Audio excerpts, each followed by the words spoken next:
Yeah, and that's not the only NFL COVID news of the day. The Steelers-Ravens game has been pushed back for the third time. It was originally scheduled for Thanksgiving Day. It would have been much better had it been played on that day, but that got moved to Tuesday night. But with more players getting added to the COVID-19 list, they've now moved it to Wednesday at 3:40 in the afternoon. Brian, this is kind of a weird time, but it's also noted that NBC had to have this game at 3:40 because they had already committed to broadcasting the Rockefeller Christmas tree lighting. So this just seems like it's 2020 that a tree trumps football. Are you telling me that a tree lighting at Rockefeller Center is going to make more money, was more important, a priority over a football game of the NFL? Come on. Yeah, I do not believe that.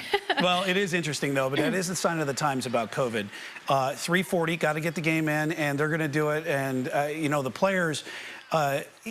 Tennessee did this at their COVID situation. They came back and played pretty well against Buffalo. Right. So there is a little bit of precedent to this. I don't know about Baltimore because they got a lot of key players out. Yeah, definitely. Well, I will say, too, if this game does end up happening on Wednesday, or if it doesn't, you got to think maybe the Ravens should forfeit this game. I mean, at some point, you got to take ownership that you can't get it under control. I know, but do you think the Ravens actually want to forfeit? Oh, definitely no, not. Fans don't want that. They can't have that. They're in a playoff hunt right now, and they're on the bubble at 6-4. They need to play this game, even if it is against the Steelers, who have the best record in football right now. Yeah, it's just affecting other teams now, and as you can tell, we're going to talk about that right now. Yeah.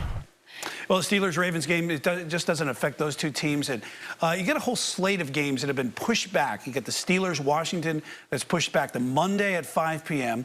Ravens-Cowboys set for next Tuesday night at 8:05. And, yeah, this affects a whole host of teams. Yeah, and I feel like we're getting all of our wishes in the worst way. You know, like during football season or even after football season when you're like, gosh, I wish I had a football game every night of the week, just something to turn on. And now we're getting that. Close to it now, aren't we? In the worst way possible, though, right? Yeah, and I don't see how the teams actually prepare for afterwards. You know, if you play one game on a Wednesday, now you got to come back on a Sunday or Monday and try to play again. It messes up your whole system because players are by routine. As you know this, former athlete yourself, the routine of every day of install Wednesday, play the game on Sunday, you got Tuesday off. I mean, this screws up everybody's whole schedules.